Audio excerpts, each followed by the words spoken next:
Yo killers, balik lagi nih di channel Kanvagansa, sebuah channel yang akan memberikan tips dan tutorial seputar desain grafis dari cara pembuatan sampai dengan pemasarannya.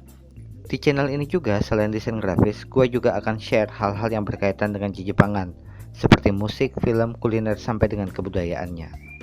Dan buat kalian yang punya hobi sama dengan gue, bisa subscribe channel ini dan aktifkan tanda lonceng agar kalian bisa mengupdate video-video terbaru dari gue.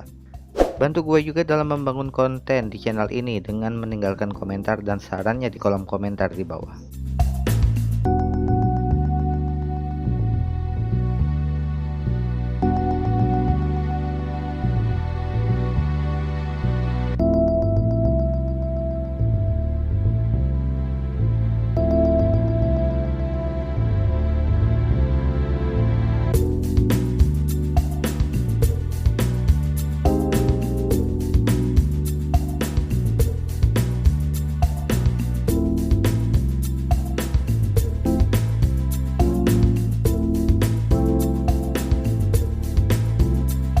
Di video ini gua demokan bagaimana caranya membuat desain kaos untuk kebutuhan branding.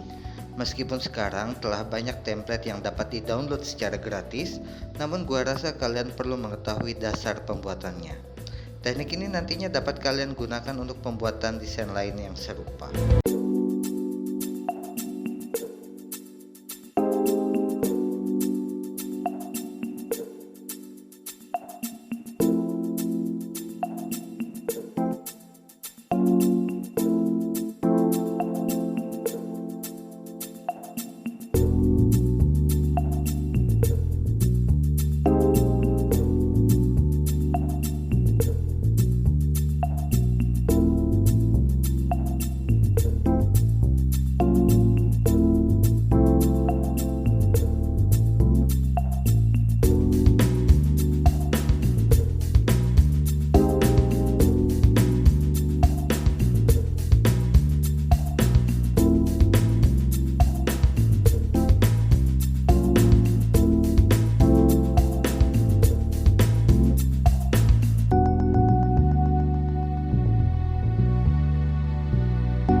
Oke, demikian video kali ini, semoga kalian suka dan sampai jumpa di video selanjutnya. Dadah.